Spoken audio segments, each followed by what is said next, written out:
And good morning, everybody.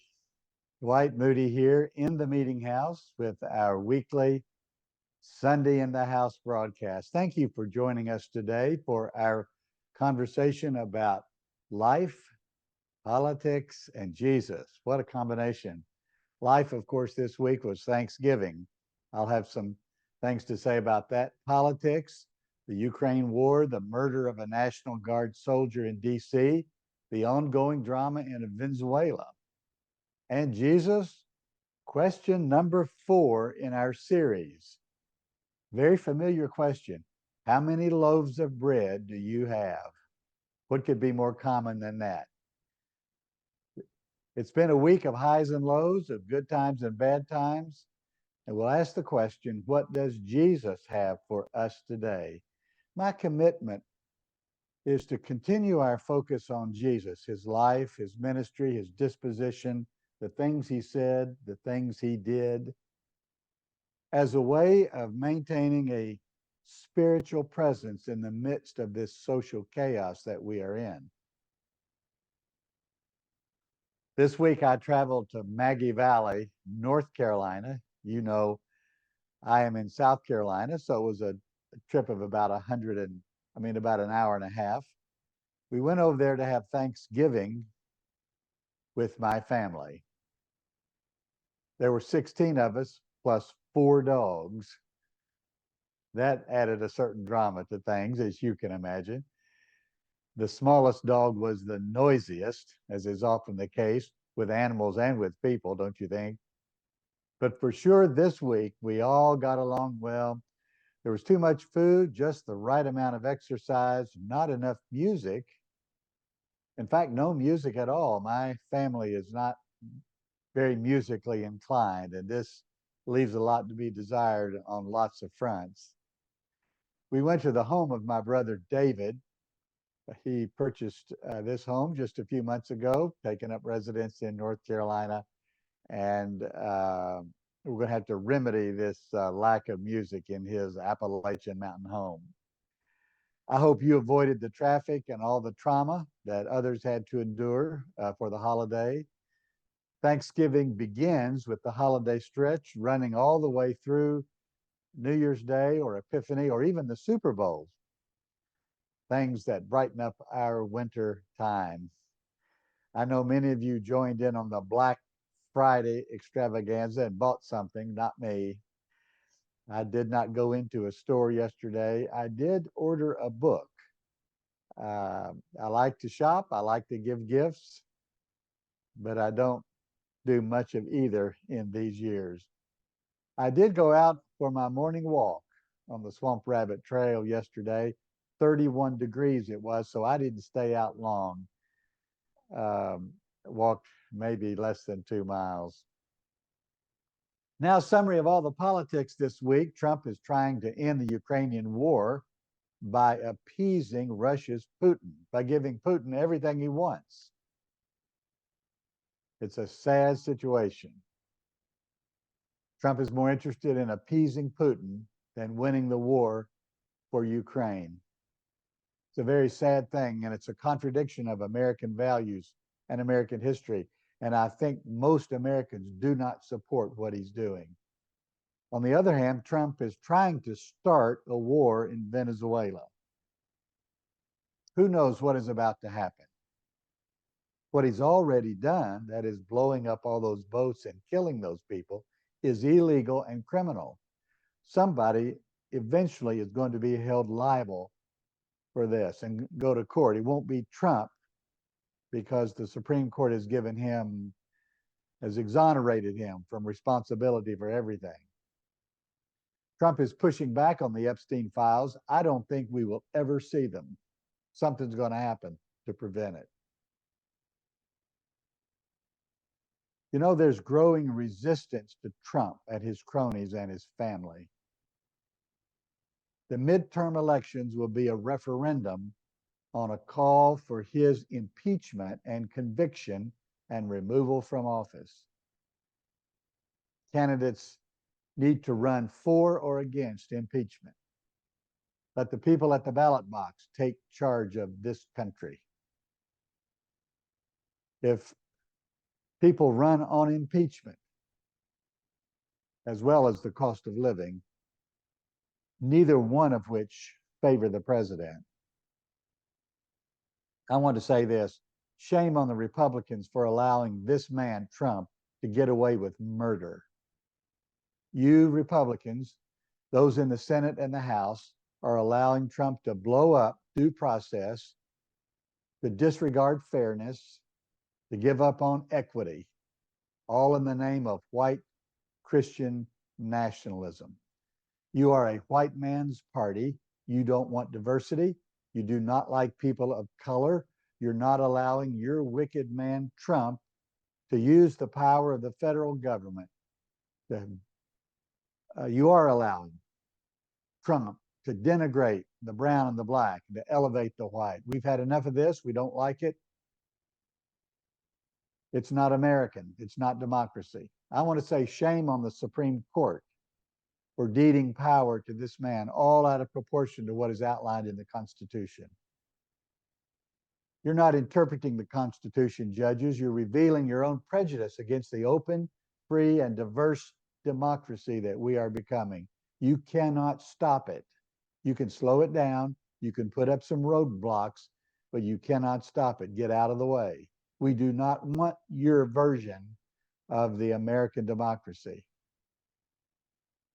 And I want to say also shame on MAGA Christians, that is, white evangelicals, for capitulating to Trump's demands and tantrums.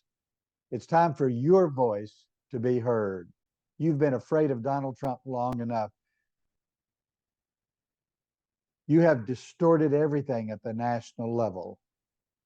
You have allowed Donald Trump, somebody whose personal life and history you despise, to become the leader of your movement. It is a terrible thing. You are afraid of him. But the Bible, the most oft-repeated command in the Bible, you know this, is do not fear. Put on your big boy pants, be a man, take a stand, push back against this evil, save our country. Some of these preachers in the mega church culture need to take a stand against Trump and all the violence and wickedness and corruption that's going on in the federal government. You need to break ranks and speak the truth. You know, Jesus did that. Yeah, it got him into trouble. John the Baptist did it, got him into trouble. Jeremiah did it, got him into trouble. John, the prophet, did it, got him into trouble. Yeah, it'll get you into trouble. Good trouble. We need more good trouble. It's time for you Christians to stand up for what is right, to push back against the Trump-led corruption, to defend people of color and their right to vote, to serve, to immigrate, to join the American dream. It's time for all Christians to vote to feed the hungry, to welcome the refugee, to clothe the naked, and free the prisoner. And that's a quote from Jesus. One of the great problems is that this version of white Christian America doesn't quote Jesus. Read their books. It's time to shut down Trump and his administration. It's time to install leaders who will protect people, obey the laws, serve all the people of the country, who will not spend their time making business deals with foreign governments that will only enrich himself and his family. It's greed and corruption at its worst. Now, good morning to all of you. If I made myself clear today, we need to be together on this. Trump is following the playbook of Project 2025 and other Christian nationalists. Here's some books I'm going to read and review for you about this. The Separation of Church and Hate, A Sane Person's Guide to Taking Back the Bible from Fundamentalist, Fascist, and Flock-Fleecing Frauds. That's hard to say. Just published in September. My copy hasn't even arrived yet. It was written by a most unlikely person, a man who's an actor, comedian, and a media personality, John Fugelsang. I'm not even sure I know how to pronounce his name. And then I have another little book that is a kind of a guide to the big book. This is 100 pages. His book is more than 300 pages.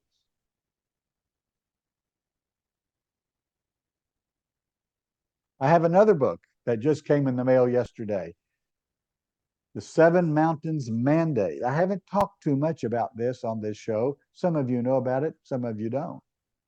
I interviewed Matthew Beatty. He teaches at the University of North Georgia, not far from where I am. I did an email interview with him, wrote an article about it. You can find that on my website at themeetinghouse.net, one of the interviews I've done. But this is his book, The Seven Mountain Mandate, Exposing the Dangerous Plan to Christianize America and Destroy Democracy. This is really going to be a good book. He traces the history of these ideas from 1973, J.R. Rushdoony,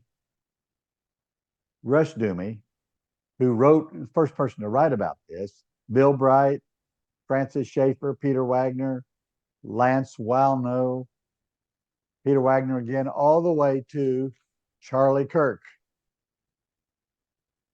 Charlie Kirk was murdered just weeks before this book was published.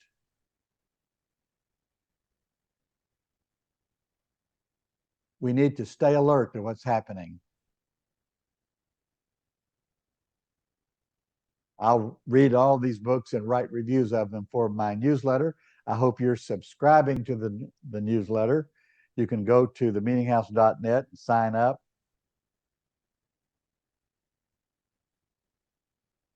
I'm also writing a new book.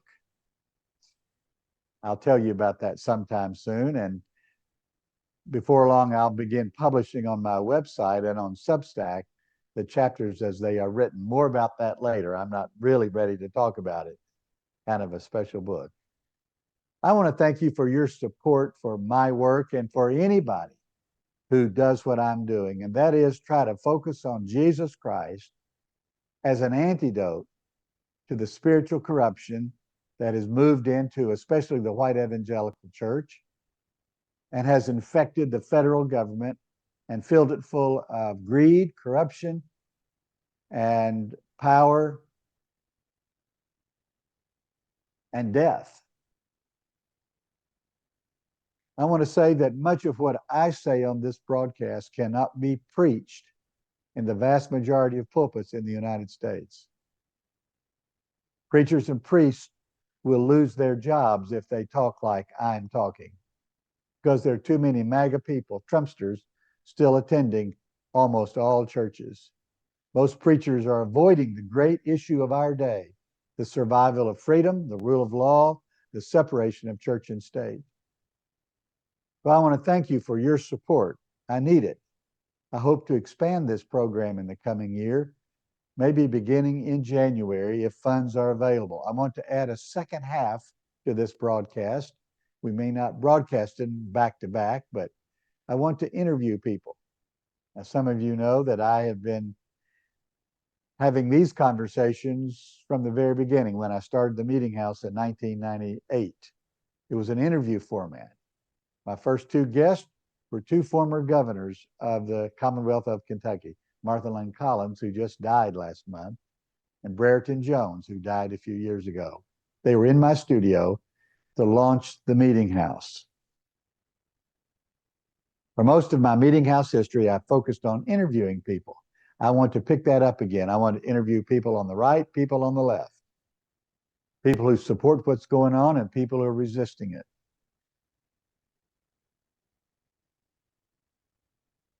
Amidst the moral and political chaos in America, the stock market keeps rising.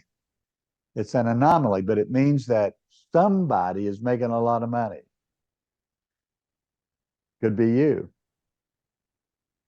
I want to challenge you to take part of that financial surge and invest it in pushback.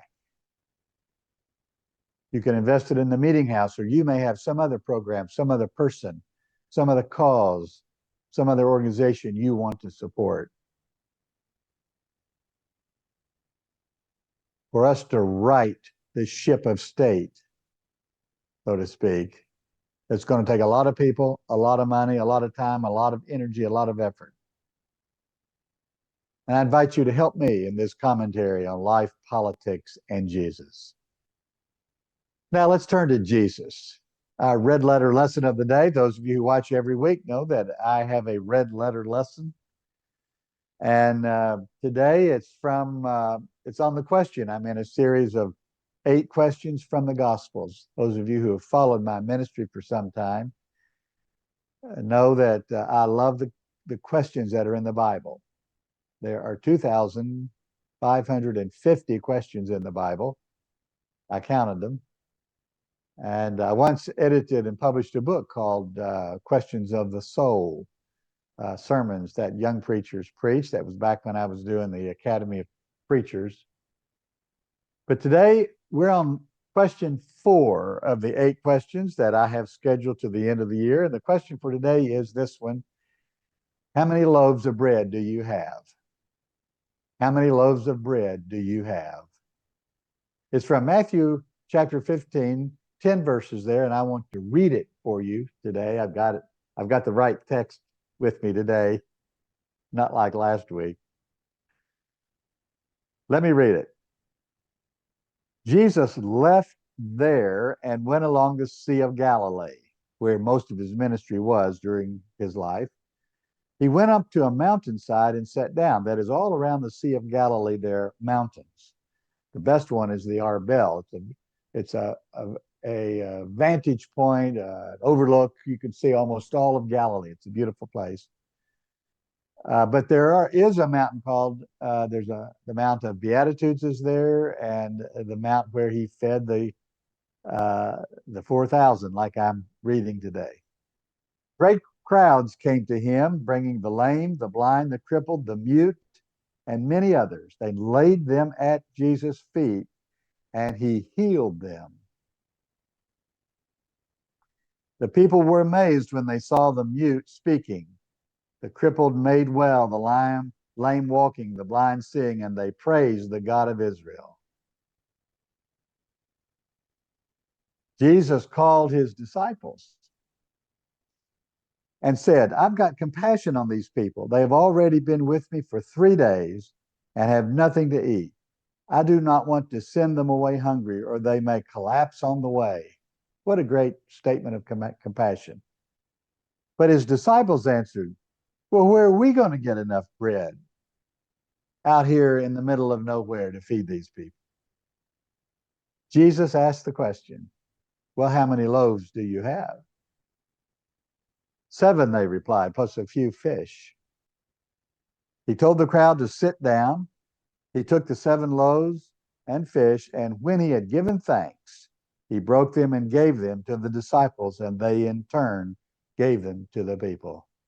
Giving thanks before you eat is one of the basic disciplines and practices of a Christian home, of a Christian family, of a Christian person.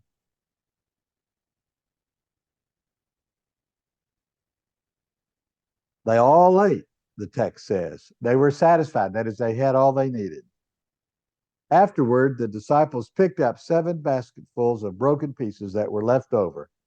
The number of those who ate was 4,000 men, plus women and children. Next week, our famous question is, who do you say that I am? But today, how many loaves of bread do you have?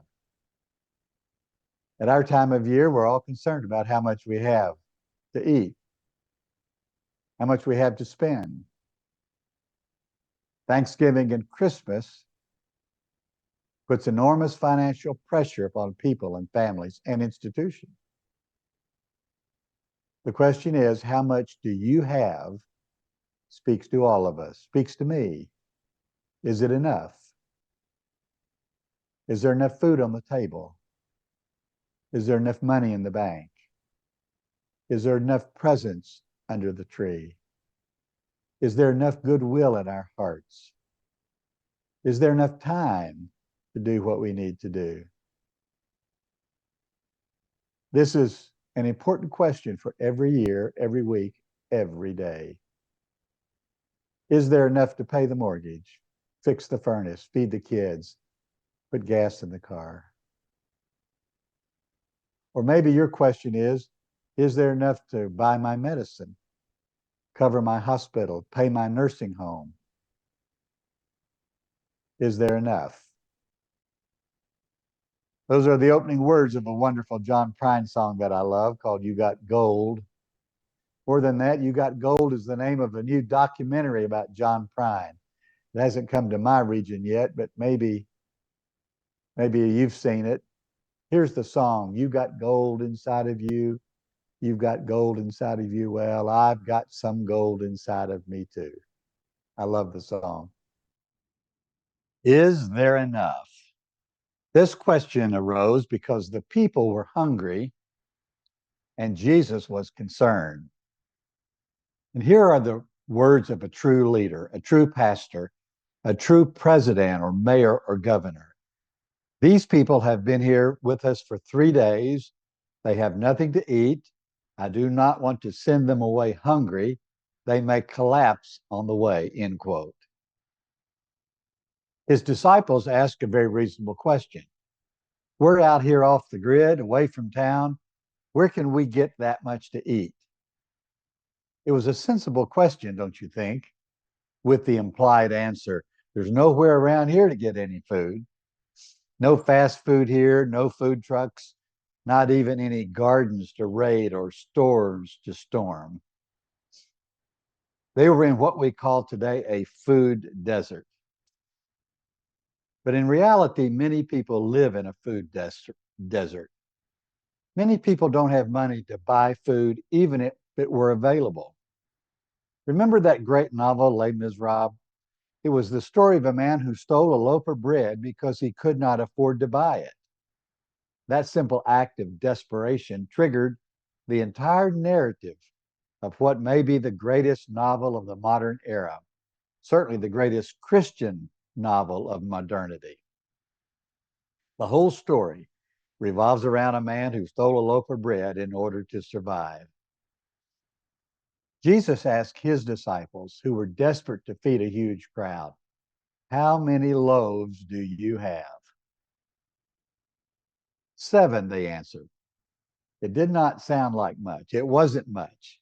It wasn't enough, or so they thought. And what happened next in our gospel story is very unclear. Maybe they had more than they thought. Maybe people in the crowd were hoarding food, and when they saw the generosity of Jesus, they joined right in. Generosity is contagious, just like stinginess. Generosity is a gift of the Spirit of God. And like those flames of fire that settled on the heads of everybody at Pentecost, according to the Acts of the Apostles, generosity can leap from you to me and from me to my friend and eventually touch everybody. I can be generous if you are generous. I can give if you will give. Let's all do this together. That's the lesson. There are lots of illustrations of how this happens in regards to food or time or energy or love or money, how one person's generosity triggers another, inspires another. Sometimes it is a wealthy person like a Dolly Parton or Mackenzie Scott or somebody you know. And sometimes it is a poor person giving just a little. Jesus told another story of the woman who gave away her last little bit. And Jesus said, this will inspire generations of people to be generous, to be helpful, to be kind, to be perceptive of the needs of others. Among all things, this whole story urges us to be awake and attentive to the opportunities to be generous during the next 5 weeks. What we as a church and a nation need is less accumulation, which is what's been going on here on Black Friday, and more generosity. This may be what happened that day around the Sea of Galilee. People pulling out food they were hiding, hoarding, and then passing it around. It's very plausible. But it's also true that Jesus could have done some, what we might call Jesus magic. I don't know whether I can call it that. I'm referring to his miracles. Jesus blesses the small pile of loaves, and in some God fueled manner, it begins to replicate or multiply. That can happen. The entire Jewish celebration of Hanukkah is built upon just such an event. The oil in the temple lights did not go out for 8 days. Normally, it needs to be replenished every day. But on that occasion, many years ago, it did not. Nobody knows exactly what happened, but the oil, or we might say the electricity, kept flowing. Who doesn't like a miracle? Who doesn't like an episode that you can't explain? Money shows up just at the right time.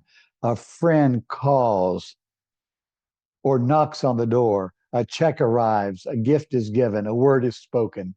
The right word at the right time from the most unlikely source. Let me give you an illustration. Have you seen that piece by Steve Harmon? I'm going to play it in just a minute. It involves the Boston Symphony, the playing of Mozart's funeral music. But there was a little boy there, 9 years old, named Ronan Matten. The little boy with autism who never speaks, who suddenly said at the end of the Mozart piece, he broke the dead silence with a single word. I'm going to let you listen to it.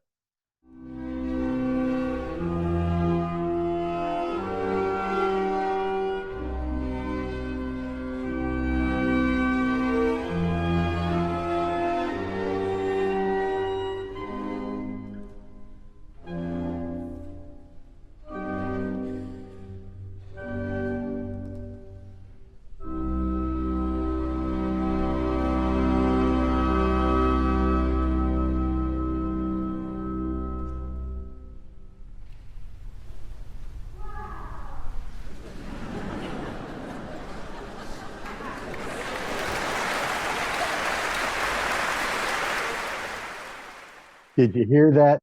Wow. It was a miracle, his granddad said. A word fitly spoken, the Bible says, is like apples of gold in a setting of silver. And that was a one word fitly spoken. Sometimes God does things, inspires things, creates things we cannot explain. We only receive it as a gift, a grace, a sign of great significance. Sometimes that gift comes to you, and all you can do is say, wow, thank you, Jesus. And sometimes that gift comes from you. And somewhere there's a little boy or his mother or his entire family that joins together to say, wow, thank you, Jesus. That is what happened that day in the countryside in Galilee. The Bible says, and I quote, they all ate and were satisfied. The disciples picked up 7 baskets full of leftovers. There were more than 4,000 people who ate that day. We come back to the question, how much do you have to share, to give, to say, to offer to somebody, something, some cause, some gathering for the common good and the glory of God? Well, that's the red letter lesson for today, straight from Jesus. How to give, countering the worldly chorus that dominates our world, telling us how to gather, how to keep, how to accumulate, how to hoard, how to invest so as to make more, how to build bigger barns, Jesus said, so to store away more stuff, more money, more food. At another place, Jesus said, freely you have received, freely give. God bless you all today. Send me a note this week, a text, a message, a question, a need, an inspiration, an idea. You may be contagious with your generosity, with your hope, with your smiles, with your kindness. You light a candle in this dark world. Make it happen. I will see you next week right here in the meeting house. I am your host and your friend, Dr. Dwight A. Moody. Have a great day.